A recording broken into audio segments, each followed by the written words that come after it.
Good morning, church family. It's good to see all your smiling faces this morning. Isn't it amazing that when you are preparing for a trip that, I don't know if you're like me, but I always overpack. Or during this time of year, if you're headed south, how many of you are actually wearing a coat when you get into the car or the airplane or the train or whatever transportation you have? And then you get there and you're like, whew, it's hot. And you see everybody else is in sweaters or in coats or things like that. Sometimes when we plan on taking a trip, we take luggage with us. And I like to call it baggage. But before I start, young people, for the last 2 weeks, a number of you have been counting words. And it was so close, and it's so amazing how you get one word exactly right, and then you're off by one, and then you're exactly right on the other. We couldn't choose who the winners were. So we would like you to come back after the service and talk to me. I've got some stuff for you. But here are today's words, okay? And the adults are like, goody. No. The first one is baggage. The second one is cross, as in the cross. And the third one is the lamb. The third one is lamb. And we're going to start right now. Today's sermon is entitled Baggage Claim Ticket, the Past, the Present, and the Future. I don't know about you, but this is probably one of the smallest suitcases that we own. And it's one of those that has been tortured by many a baggage handler. In fact, I'm surprised that this still goes up and down today because there are times that it's ceased working.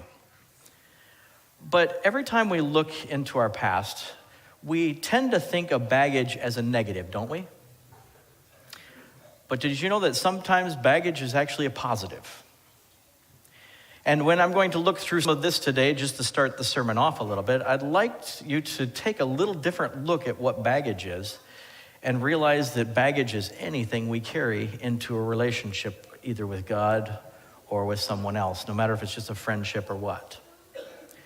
And it's amazing that sometimes those baggage items can actually be a plus rather than a negative to the relationship.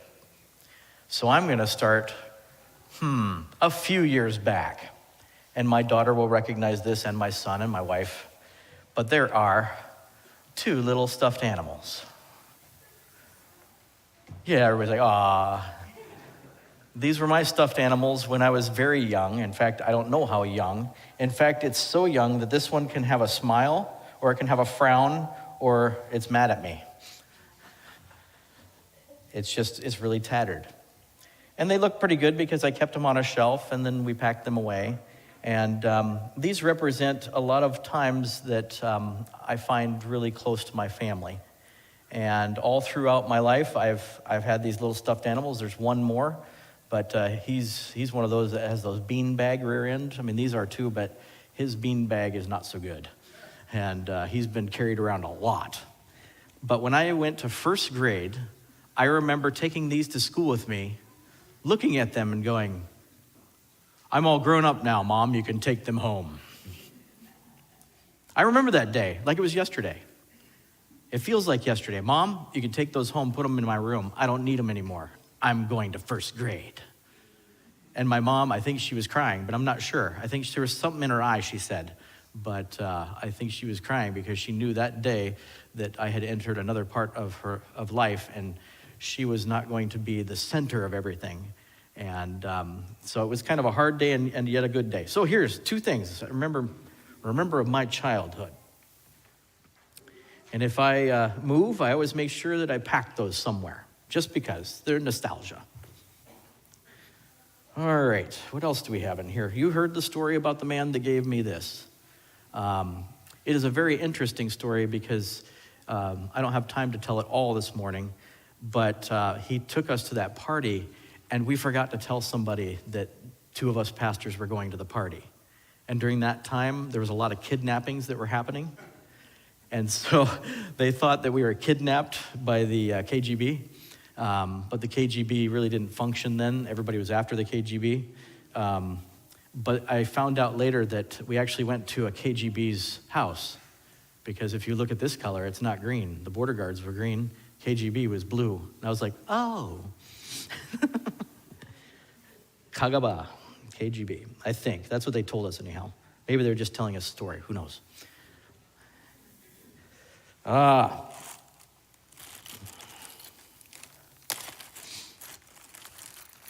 many of you guys, ladies, remember these little steel cars that have a little hitch on the back and they all hooked up together? And they had wheels that were not very conducive to rolling, but they were okay. And you could hook them up and they came in specific colors. You remember those, anybody? Well, I happened to save a few of mine, and the favorite one I had to replace because I couldn't find it. It was this little sports car. Oh man, I had hours of fun with this. And my mom told me that she saved them from me because I like to eat the wheels. I guess I had some kind of plastic deficiency, I'm not sure. But anyhow, there's a bunch of those. And I remember playing with these on Grandma's rug. Does anybody remember those rugs that looked like giant racetracks because they wove them together by hand themselves? And I think my grandmother made hers out of socks and pantyhose, that it was a round thing. And I used to take these little cars and I used to race them around and around and around. And I think I wore a hole in the middle of that carpet because I would go round and round and round with the little cars. And I remember my cousins coming over and they'd bring their cars and we'd have a full-on NASCAR race. It was just around and around and we'd make the noises. I think we drove my parents and aunts and uncles and grandparents out of their minds with the fun that we had. But I remember that reminds me of my cousins and my grandmother's front living room. And I went back to that house and found out that house was so tiny. And I thought it was huge, but it was a tiny little house, a 2-bedroom house in Portland, Oregon. So there's those. Isn't it nice to remember? Isn't it nice to go back? Don't worry, these are not crystals that I'm going to hum with or anything like that. But these are from a Polish, I don't know what to call it except for a thunder egg. It is a giant crystal egg that we found in the backyard of one of the Polish churches in the southeast, I think it is, where most of the Polish crystal comes from. And when we broke it open, the head elder scooped out a bunch of them and, kind of took these and gave me a handful. I've had a lot more of them, but we've used them over the years. But these are what they make Polish crystal out of, with lead also. And when you look at that kind of stuff, you're like, wow, it looks like cool rocks. But to me, I remember going into the backyard of that church up on a hill and looking out over the town and going, wow, this town has been here for thousands of years. And thinking, wow, the people have been here thousands of years. And my hometown, it's only hundreds. This is amazing, thousands of years. And then right as we were leaving, the ground went like this. And I thought, oh no, are we having an earthquake? And they're like, yeah, it happens all the time. It's from the mines. I was like, okay. But I remember meeting young people there at that church. This is one of my favorites. Anybody remember these?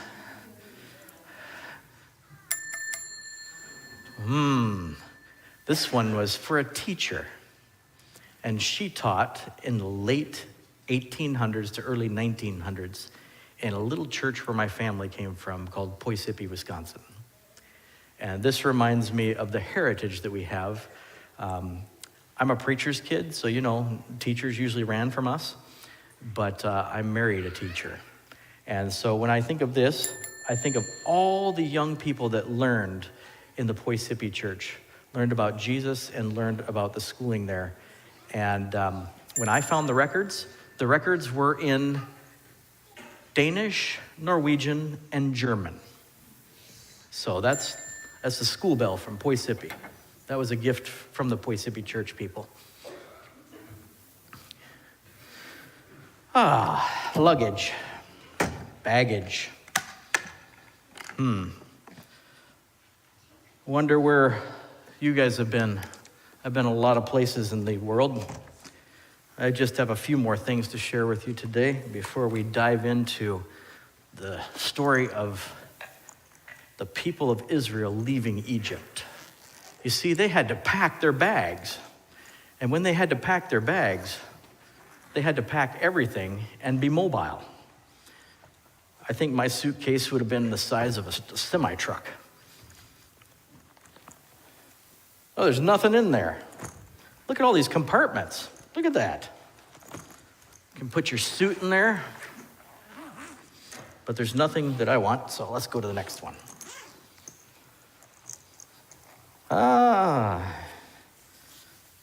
The regalia from my seminary days. I wore this for about 2 or 3 hours, and it cost a lot of money. Wow. I had to look it up the other day because I didn't know which one was from which because I couldn't tell which colors, but that's humanitarian and religious studies. And that's graduate level, a master's degree, I mean. And this one was from college. I had to look up the colors too because I didn't understand what they were for. Biblical languages and religion. So that was that. And I think I was a few more hours that day because college is, about your friends and stuff.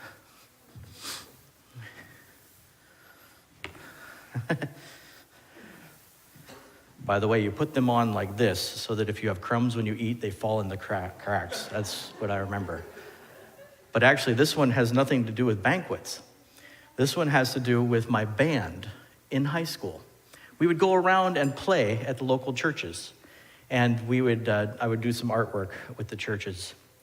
And I remember hanging out with my friends and playing the trumpet and singing and doing artwork and things like that. So this kind of reminds me of that a lot because we wore these lovely 1980s colors. I'm not sure what color that is. It's not pink. I deny it till today.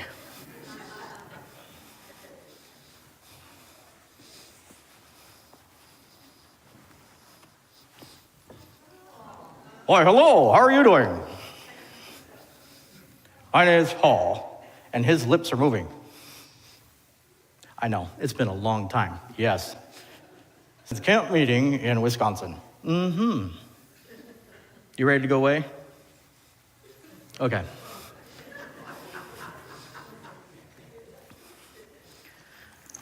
Some of you that are in your 30s can remember when I was not, and Pastor Christian Ronalds and I have kind of kept up the tradition of Paul and Noah and Mary and a number of others that we used to do at camp meeting, telling kids about the stories of the New Testament.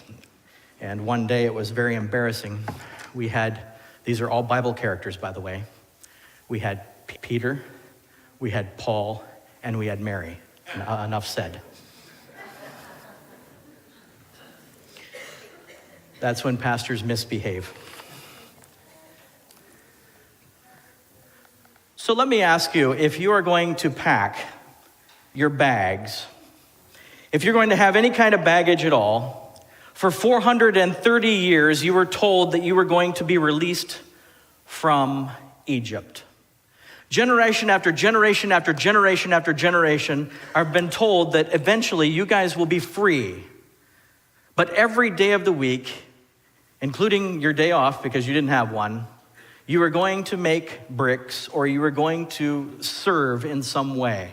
You were told what to do every moment of the day, and then when you weren't told what to do, you knew what to do. It was sleep or eat or whatever you had, because sometimes the food was not real plentiful.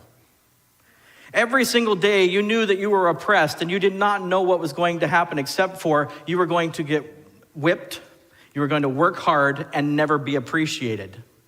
And then all of a sudden, a leader comes and says, it's time. It's time for us to be released from Egypt. What do you pack? If you look at one of these bags, you're like, nope, that's not enough. We're going to be going across a desert, maybe. Or we're going to go up the highways, and usually those highways you have to walk in the ditches, and no, that's not really cool. So you're going to have to pack and be very mobile, and you're going to have maybe a cart or anything that was given to you.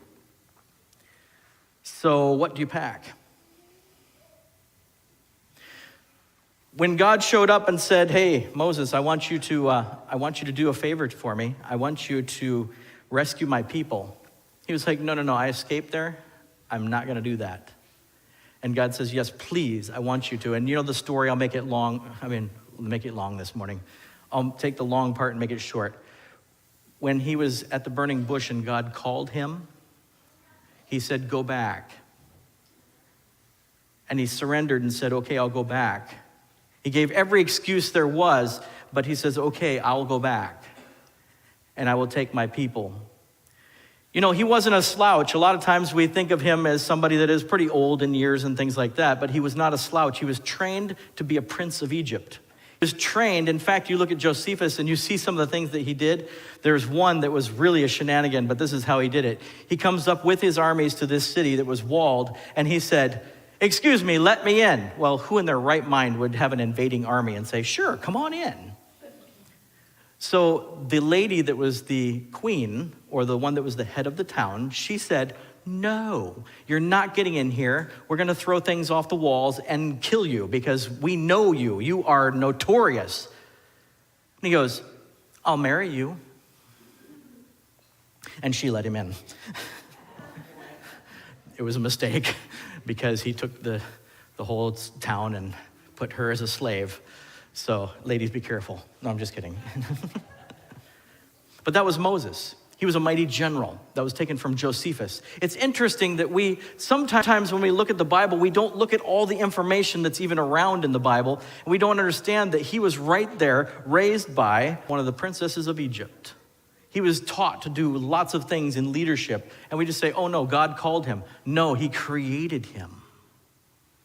How many of you have ever felt that your baggage is too much and that God can't possibly use you? You're like, hey, pastor, you forgot a couple compartments in there. I have one in my baggage that if you open that up, it smells horrible. If you put your hand in there, oh, it's a mess, pastor.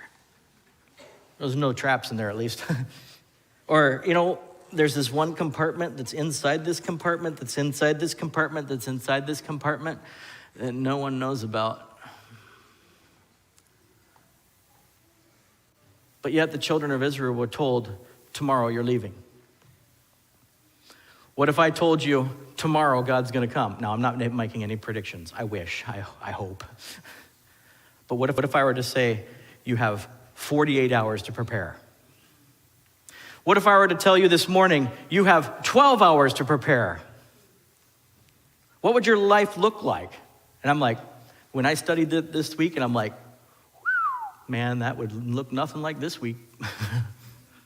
There would be a lot of intense getting ready and a lot of people that I'm going to tell. There would be a lot of things that were different. There would be a lot of things that I would look at a little bit different. Where was I? Where am I? Where will I be? Yes, I can remember the good things and I can remember the bad things in the past, but right now what I'm remembering is I'm going to be free.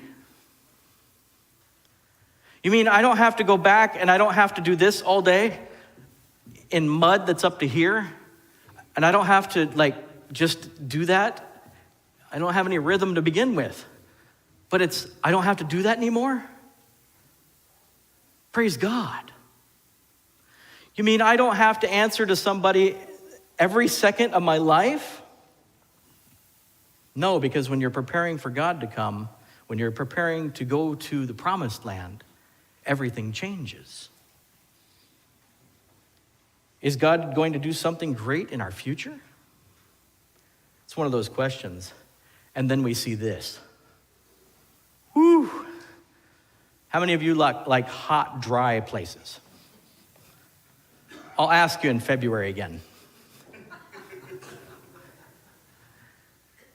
And those track marks, those are chariot track marks. Just stay with me this morning. But if you look at a desert and you're like, I have to cross that, you're like, second thoughts. I don't know if you've ever driven across from Salt Lake into California during the summer, but if you don't do it carefully and with deflating a little bit of your tires on your car, you could be walking. Because 120 some degrees is not comfortable.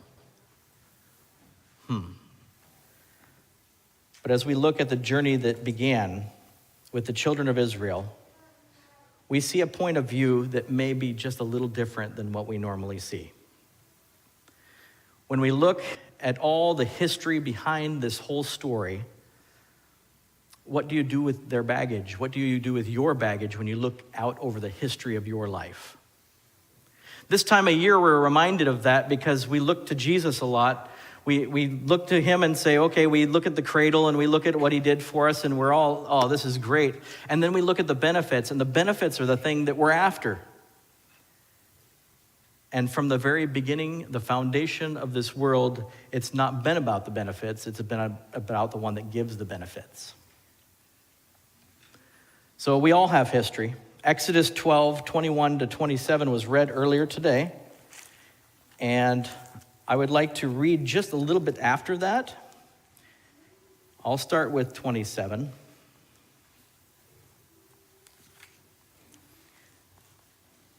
And that you shall say, it is a Passover sacrifice to the Lord, who passed over the houses of the children of Israel in Egypt when he struck the Egyptians and delivered the households. So the people bowed their heads in worship. Then the children of Israel went away and did so just as the Lord had commanded Moses and Aaron.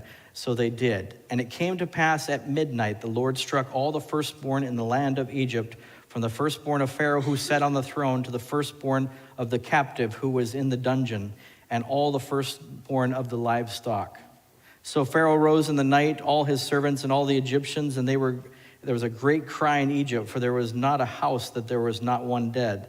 Then he called for Moses and Aaron by night and said, rise up, go out from among my people, both you and the children of Israel, and go serve the Lord as you have said. And also take your flocks, your herds, and as you have said, and be gone, and bless me also.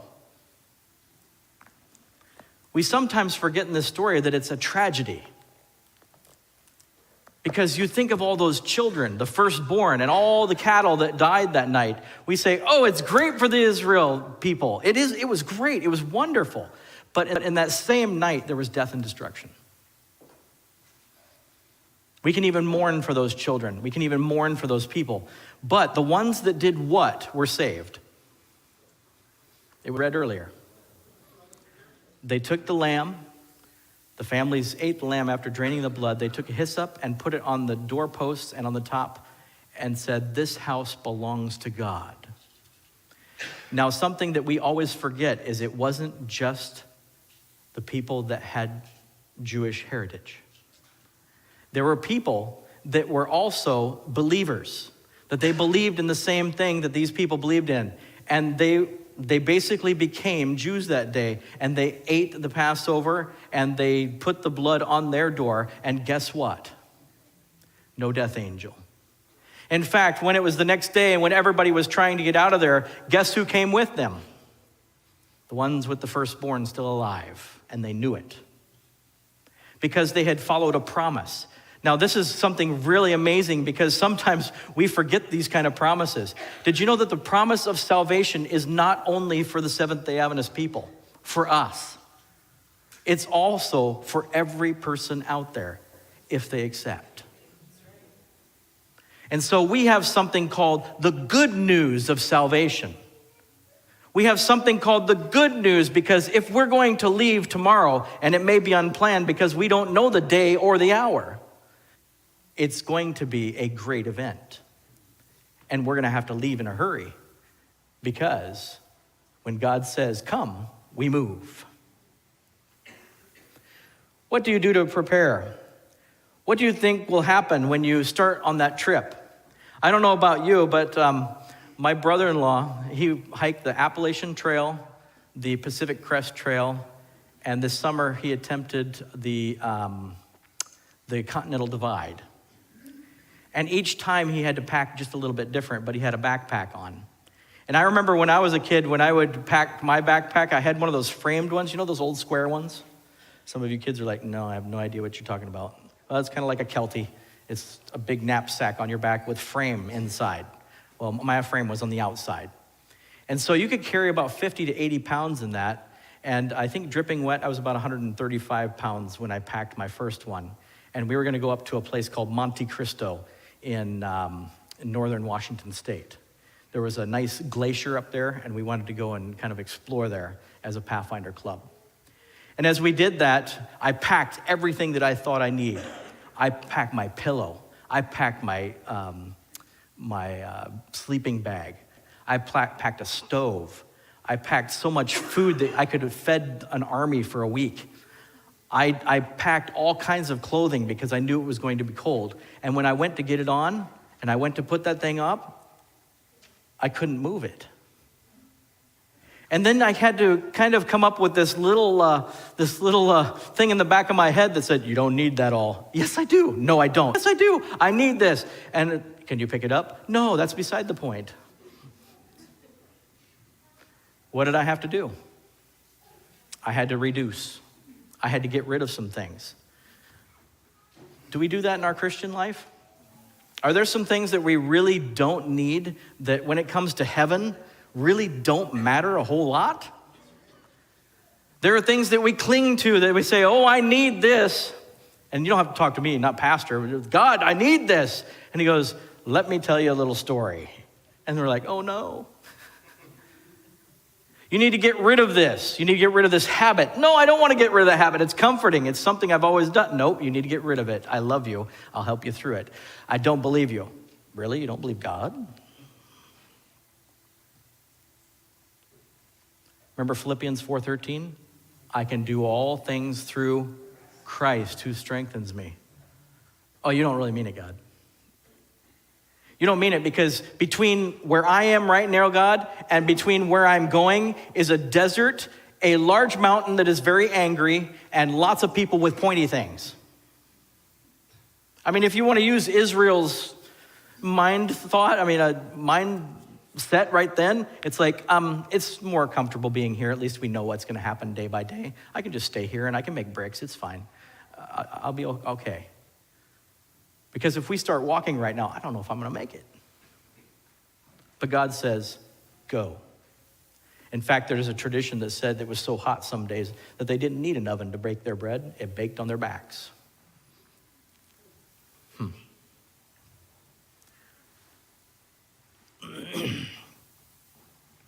How many of you have ever looked at a destination that is very attractive, especially in February? Something like, let's see, Hawaii, or southern Florida, or some of the islands down in the Caribbean, or somewhere where it's warmer. And some of you are like, yeah, I know, that's where we go. Bye, Pastor. But sometimes doesn't it depend on the destination, what we pack? For instance, if you were going to go with me on a mission trip that involved a cruise ship, what would you take that you normally wouldn't take on a cruise ship? Well, I think I'd take a swimsuit. What would you take on a working cruise that you're going to go and work and help people? You might take a suit. Maybe you have to preach. Maybe you take some jeans. Maybe you take some work boots. Maybe take some gloves for work. I mean, it would be a little different than if I was going on a cruise. I'd be taking only my bathing suit and a few other things because I'd be just laying there going, oh, I love the sunshine. But if I'm going to work for God, it looks just a little bit different. It depends on the destination, what we pack. And I think that's the thing with Israel. They didn't know what they were going to get into. All they knew is God said, leave. And by the way, when we leave, you're going to eat this special meal of this lamb, and you're going to have unleavened bread because you don't have time to let it rise. And it also symbolized sin. Imagine the plans people tried to make that day as they were asking generation after generation of people, what does our home look like? And nobody knew because it was 430 years to the day. What do you do when you're told that we're going home now and you're free? I don't think we understand that. I don't think we understand what it means to be free after being enslaved. When I went over to Belarus and I talked to some of these people, the young people are who I was talking to the most. And we spoke through all kinds of languages because some of them knew Latin, some of them knew French, some of them knew German, and a few of them knew Greek. And I knew a little bit of every one of them and not any of all of them. So we talked all kinds of languages trying to figure out what we were saying. And they were explaining to me that it was expected of every single young person to be married by 19. And I was 21, going on 22. And they're like, well, I have a friend. And I'm like, oh, no. No, I'm not going to try and bring a bride over from Belarus. Nope. That's not going to work. But they would talk, and they were talking about the things that had happened to them and the freedom that they were expressed, that they were given all of a sudden. They took me by where the KGB were, and they were like, Kagaba, and then they would tell me that their uncle or aunt has been missing for 20-some years. They don't know where they went. They said, some gulag somewhere. They don't know. It's KGB. And then the opening night, they sang. And I all of a sudden understood from the innermost parts of me what they had gone through. Because, you know, here in the United States, we have sometimes 3-4 part harmony and stuff like that. It was 6 and 8 part harmonies. It was beautiful. It filled the whole auditorium. And when they sang, I believed everything they sang. I believed it because when they sang because they were free. And some of those Negro spirituals that we sing, you don't understand until you've been a slave what it's like to be free. I'm going to go a little bit further this morning. You don't know what it's like to be free unless you've been freed from bondage of things that you've been in. But that doesn't matter. You can still have people that support you, especially if you have problems with smoking, alcohol, things that you shouldn't look on the internet. God can provide a way out. But he still says, don't put any leaven in the bread.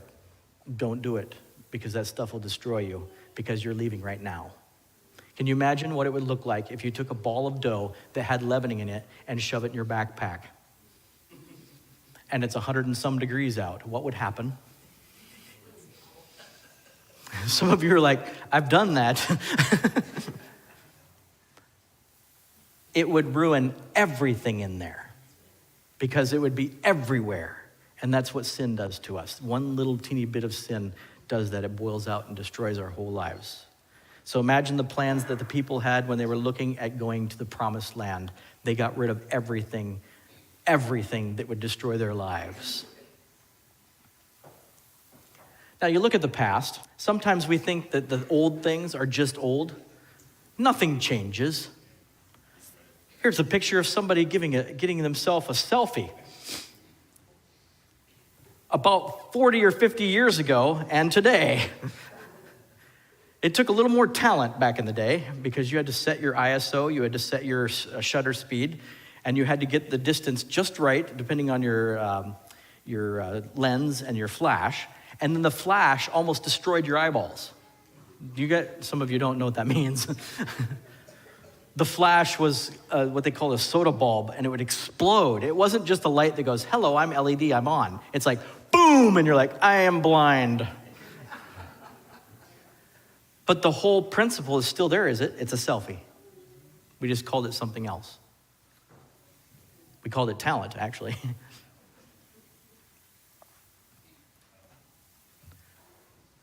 The point of this picture, we still listen to music in the radio. We just do it different. Some of you even talk to your radios. When we talked to our radios, it wasn't nice things because usually the FM channel came and went, depending on which part of the house and where the rabbit ears were and how much aluminum foil you put on them. Some of you were like, I have no idea what you're talking about. It's what happens when the internet connection goes down and Alexa can no longer understand your language. That's basically what happens. or talk in a really thick accent to Siri. That's just the way it is. Now, this is where I am conflicted, okay? This is where I am conflicted. Because when I like to study God's word and I like to study, all of the things that come into sermons and things like that, I like to have pages that I turn, and I like that aroma of old books. In fact, I have some of the old first editions of early church work and Ellen White works and stuff from Joseph Bates and all that kind of stuff. I have first editions because I like old things. I like books. I like to turn the pages. But I also have my access to the Kindle and everything else that ebook can offer you. Right now, you can have the whole Library of Congress in your hands. Isn't that amazing? But we still read. Well, some of you are like, it reads to me. How many of you ever had a brownie camera? Did you know that Kodak actually killed itself? Kodak was the one that invented digital photography. And they put it on the back of a Nikon, and when they did that, they sealed their own fate. But they didn't keep up with times, which is kind of interesting. Now you can buy Polaroids and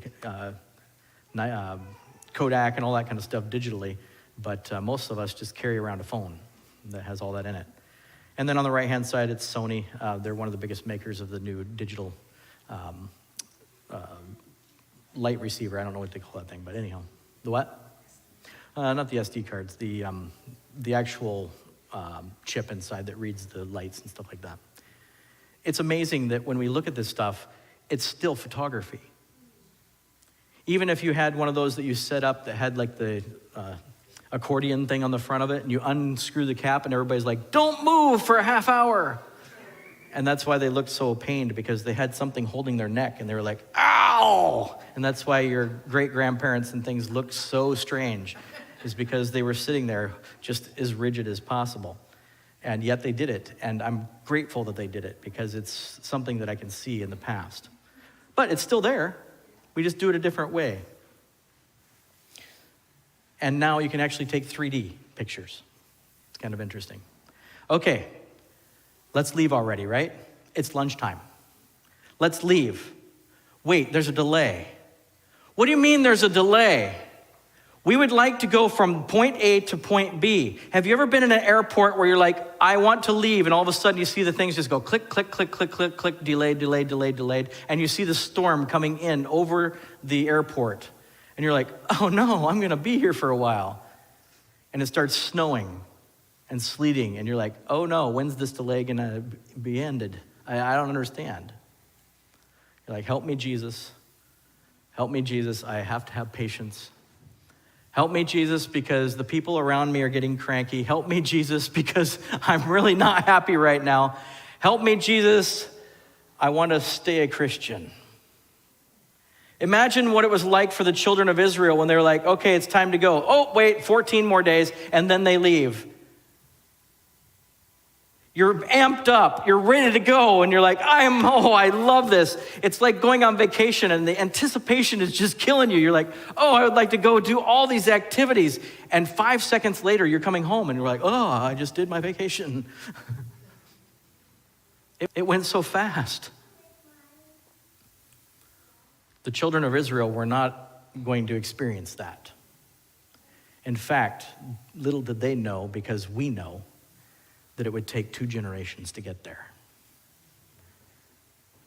And I would love to say that it was just because it was a long ways off. They circled the earth twice and then finally got there. I would like to say that. But it was because of some of the behaviors that Egypt taught them that they had to get rid of it. What's in your life today that's Egypt? What's in your life today that is holding you back? What's in your life now, especially this time of year? I know it's not eggnog or anything like that that's, keeping you from heaven. That's not the point. But what is it that is holding you back from serving God 100%? What are the things that have given you sorrow over the years? What are the things that you are regretful over? Can you hand them over to Jesus? Because when Israel took those first steps, guess what? They handed everything to God.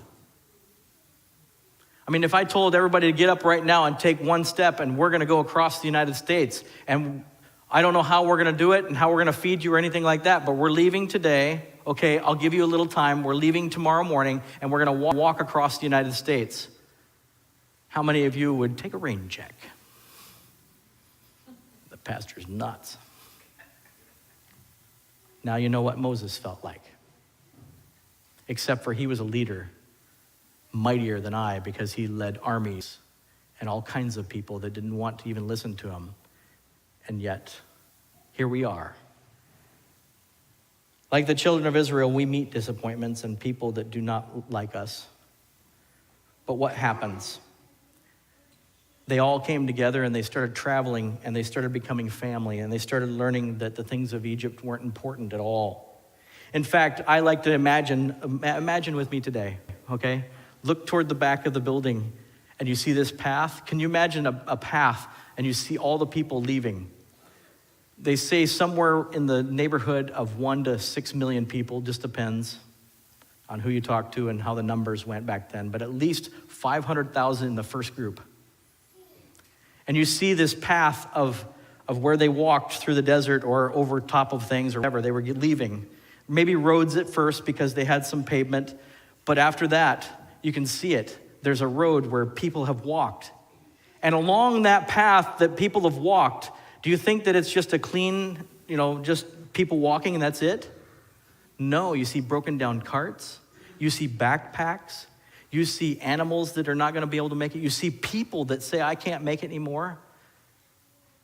It's not just a nice, neat little thing where people just take off and they go to the promised land. There is a lot of stuff that is being shed. Moses knew that because he had already had people that served under him. He knew that things would happen like this, and he had made some provisions for it. They had carts and things. In fact, before they left, the people of Egypt were like, here, take everything, just leave. They gave him all of their wealth. It said they plundered them, but they didn't do it by saying, give it to me or die. They gave it to them voluntarily and said, get out of here. They gave them all their money. Say, here's the wages, get out of here. So they're weighed down with all this stuff, gold, silver, and all kinds of stuff. But we do meet disappointments, and when we meet them, we usually shed the things off of us. How many of you have any of these in your house? Mine are usually an orange tint because there was this certain processing that happened right around 1974 to 1978. And the oranges and the warm colors came through more than any other color. So you have some of those. And then you get into the really old ones, and they're what color? Black and white or sepia. And what's really cool is looking at my great-great-grandparents and my great-great-great-grandparents, and this last week I found out that my great-great-great-great-grandmother had a twin. And it was cool to see their pictures side by side. And I'm like, they don't look alike. They must not have been identical. That's cool. So when we look at these things, can you imagine the things that 430 years had accumulated with all the people there, and now they're leaving? What do you depend on when you leave? I don't want to sound like a broken record this morning.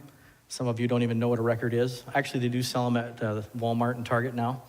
The kind of blast from the past. There's kind of a rich sound in that.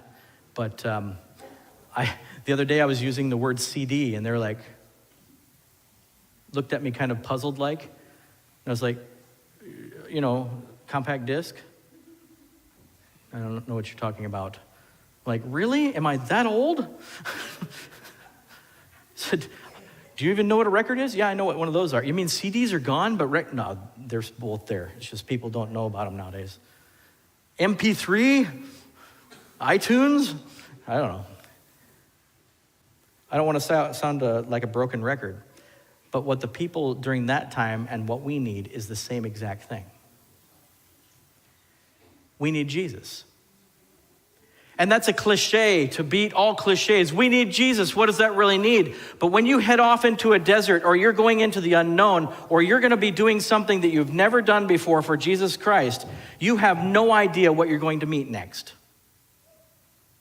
Do you? You have no idea what tomorrow actually is going to develop into. You have plans, you have all kinds of things that are great. But just like the children of Israel, when you step into the desert, you have no idea what's going to happen. But God says, I will lead you.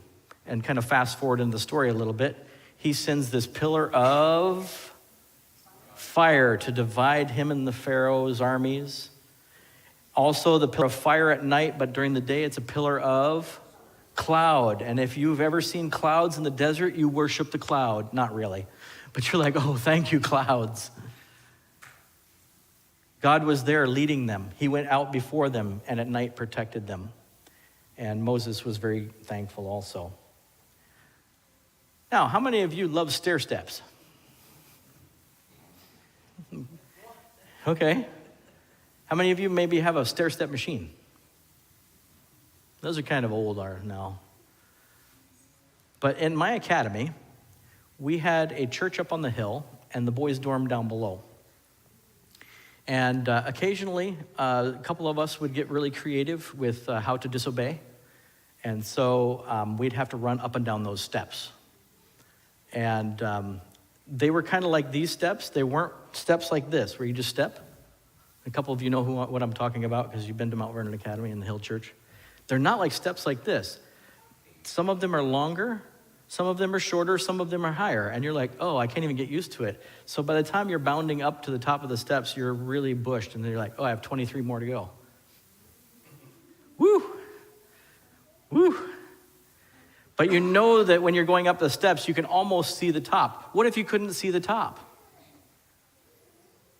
What if you couldn't see the top? You saw these stairs that, like in Colorado, they have this place where I think it's called the Stairway to Heaven. It's not the Stairway to Heaven. You hike it and you may end up in the other place. It's so long and you're just, oh. It's angering. It's frustrating, but you hike up it and you're like, okay, I've got this. And you have to condition your mind and you're like, I got this. You're like, God, you're the only one that can get me there now.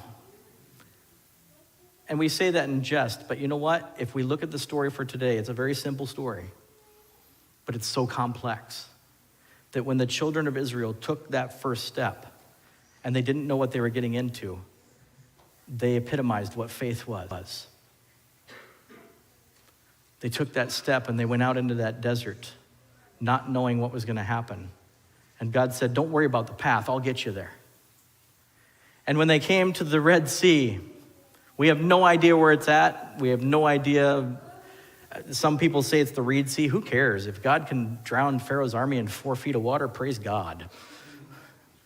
But nonetheless, God parted the waters on both sides, and he took the people through. They were complaining and yelling and screaming, God, you have killed us. In fact, the more I study, the more I realize that the things that we have as baggage, are not negatives, that they're very useful sometimes. For instance,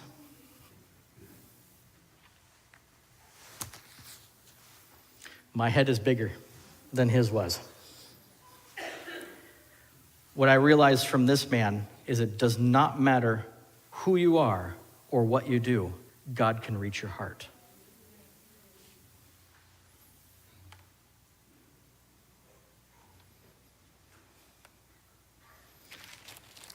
I learned from these little crystals that a rock can look just like a plain piece of round, nasty rock, but when it's split open, beautiful things can come out of it.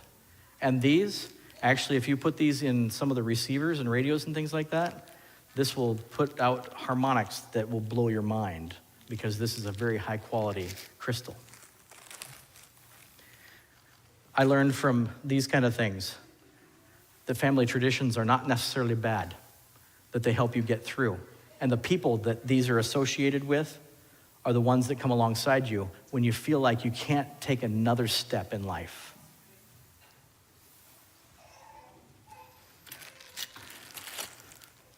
See these little cars? Vroom, vroom, vroom, around in a circle. Play is very important when it comes to children. And I fight my kids all the time to get off electronics, but play is very, very important to young children because they learn who they are and the God they serve by play. And you're like, how is that possible? Just watch it someday. Let some kids have some random toys and let them play, and you'll see that God even works things out among kids.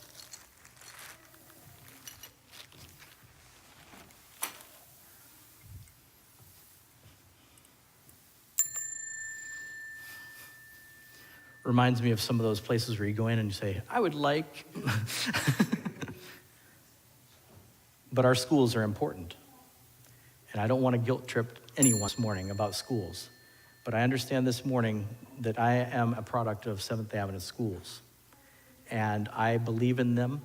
And I understand that, yeah, maybe it's not for everybody, but the ones that are not in our schools, I need to talk to you about outreach. Did you hear me, young people? I need to talk to you about outreach. Because everywhere we go, the school of Jesus is always in session, and we need to share with everybody else what's going on, because they need to hear the message too. And whatever degree you have, these things over here, whatever degree you have, you need to use it for God's glory. If you're in some kind of musical instruments or something like that, please share it with us. Please share it with the world, because God can use them immensely. In fact, it's interesting that we see the children of Israel. They didn't just go out there and nobody had talents whatsoever. When they started to build the temple for God. Oh, have you read that? I mean, some of you are like, it's boring. They said this many cubits by this many cubits. Have you ever measured from the tip of your finger to your elbow and then tried to measure exactly what they were talking about? That's a cubit. For some of you, your cubits are massive. I wouldn't want to build a building that have your cubits in it. And some of you are like, my cubits are small. Well, that'd be an easier house to build.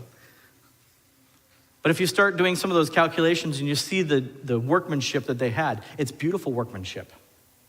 It's beautiful. We had people that were pounding out gold. We had people that were carving on wood. We had people that were forming things. It was amazing, all the things that God had given the people while they were slaves. They're like, Pastor, I'm a slave. All I do is go to work. All I do is write. All I do is this, all I do is that, all I do is this. It doesn't really matter a whole lot. God can use it. You're like, oh, it's just baggage. It's just baggage. I don't have anything else except for what's in here. This is just, what's in here? I don't even know. What's in there from my past? Some of you are like, it's empty. Well, you're a blank slate. That's pretty cool. You don't have any preconceived ideas. Wow, I wish I was that kind of person, because the older you get, the more preconceived ideas that you have. Can I hear an amen? Study is a very good part of our relationship, but following is the best way to describe the way to God.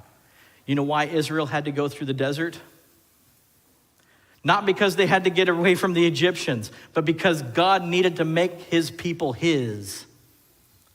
And you're like, God, why are you taking me through this desert in my life? I don't understand it, that things are just awful, or they're not awful, but they're not comfortable, God. I need you to learn from me that I love you and that you need to follow me, because the most important part of being a Christian is the walk. I'm going to start meddling now, if that's okay, in the last 5 minutes. I'm going to start meddling. Because too often we look at the benefits. We look at the benefits of God and say, that's what I want. What do I have to do to get the benefits? And God says, the benefits are already yours. You just have to follow me and surrender everything. Is there another person out there? God says surrender. And when he says surrender, he says, come follow me. Kind of like Moses. He said, Moses, take my people into the desert. I'm taking them to the promised land. That is the most crooked path I've ever seen, God. I thought the way was straight and true. Nope. Because you wander all the time. You know why people wander? Have you ever been in the parking lot and the thing doesn't work and you don't know where your car is? That's called wandering. And it's called wondering, where's my car? But you don't take a straight path after that. You just kind of wander around and eventually, beep, beep, oh, there it is. Or you recognize the car, you put the key in and it does not work. Then you find your car and the key works and you're like, oh, okay. But the way that we have to remember this is amazing, because if we know where we're headed, it's very, very important. On the baggage claim ticket, what does it say? On the baggage claim ticket, what does it say? It says where you're going. And it takes your luggage, and 99.765% of the time it gets there. But on the ticket, it shows your destination. And when it shows your destination, the bag is going to get there. And you're like, I don't want it to go there, so what do? You do carry on. And carry on, you have to be very specific with what you carry on and with what you don't. For instance, if you wanted to take your pocket knife that is that long or any long, can you take it in your carry-on? No. Can you take that nice bottle of hairspray that you like? No. Wait a minute, isn't that a little restrictive? How about a little thing of water, about that big, about 6 ounces? You guys have flown a lot or traveled a lot, haven't you? Okay. So we had leftover Thanksgiving stuff. I put it in a nice little container like this, and I'm going to bring it to the airport. Can I take this on the airplane? I think you're divided over this one. Yeah. It depends on what it is, but more than likely, yes, you can. If you share. No, I'm just kidding. Typically prepared foods you can. But there are some prepared foods that if you're coming like out of Hawaii and things like that, you have to eat it before you leave. Pineapple, papaya, guava, mango, all that kind of stuff. You have to eat it before you leave. Interesting. But on the baggage claim ticket says your destination. Okay, I've got to rare through these. To the promised land is the destination. I will follow, Lord. Please, Lord Jesus, take me there.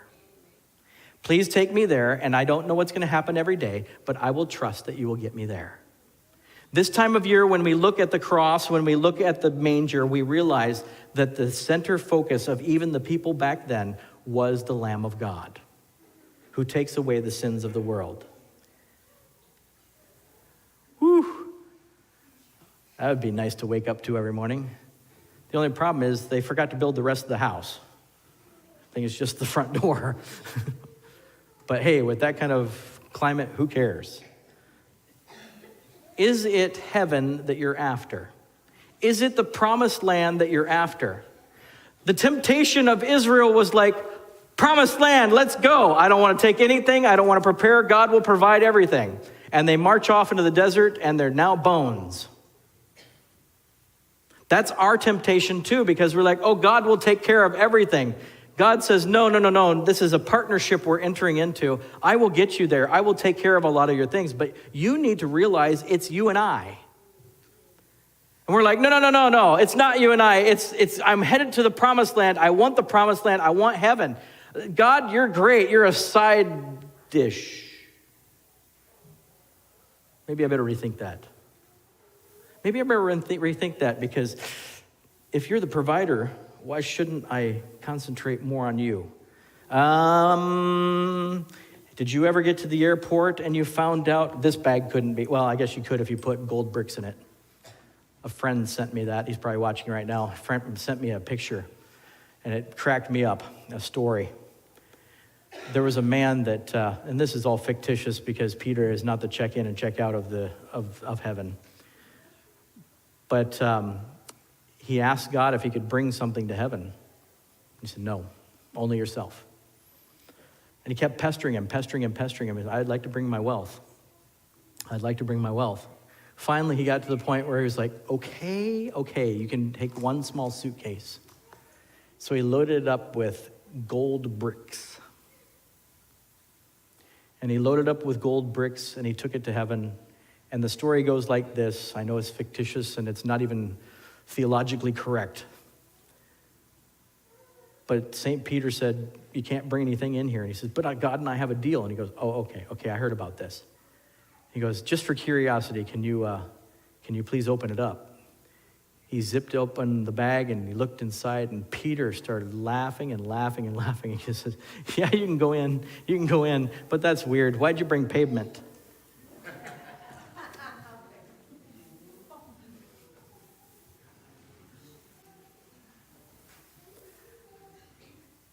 when preparing for heaven, we overpack. Because what we really need to put in there is a cell phone. Just one of those dumb phones. One that has one line and you push the button and there's God. That's the only thing we really need. And you say, but I need to get fed. No, God can give manna. But Pastor, no, he'll send quail. But I really no, he will make sure that your enemies are taken care of. But we're kind of weak. Don't worry, hailstones do more damage than your swords. I really need a new pair of shoes. Don't worry, your sandals will last the whole time. That does not calculate. Don't worry, I'll take care of you. Pretty soon after you walk, and I know it's been a long sermon, as you walk through the desert and you look behind you, you see these footprints and you realize there's more there than you left. It's because you were following the pillar of fire and the pillar of cloud, and Jesus was walking with you. In our lives, we've realized that Jesus has been walking with us only after the fact. And sometimes we look and we're like, oh, I have so much baggage, and it's not the positive kind, Pastor. It's not the positive kind. I have so many things that are just weighing me down, and I don't know what to do with them.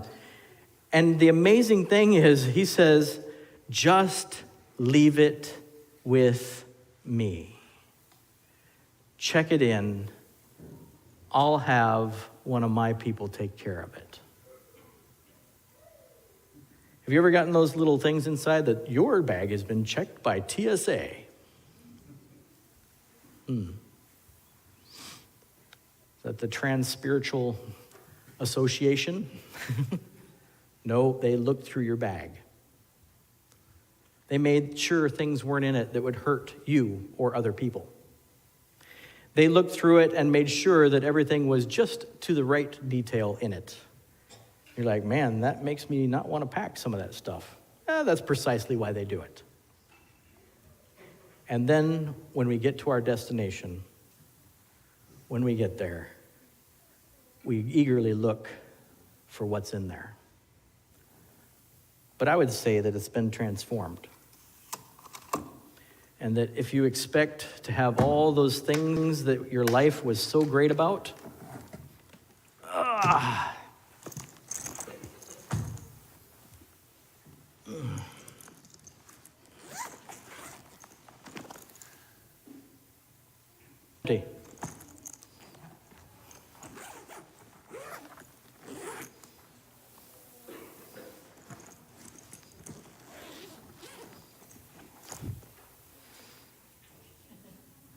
some of you, this would scare you. Some Bible characters are in it. And some nice straps. And a lot of air. Oh well. When the pavement is made out of gold, who needs this stuff? Who needs this stuff? Because really, as we've walked along, we found out what? As the children of Israel walked along, what did they find? They found that their God was exactly who he said he was, and he got them, even though it was another generation, got them to the promised land. And when they got to the promised land, he still took care of them. And yet we doubt God. This time of year, don't doubt God. Don't doubt him at all. This time of year, look and say, hey, listen, this is the darkest part of the year with the sunshine going down so early. Coming up so late. This time of year is crazy.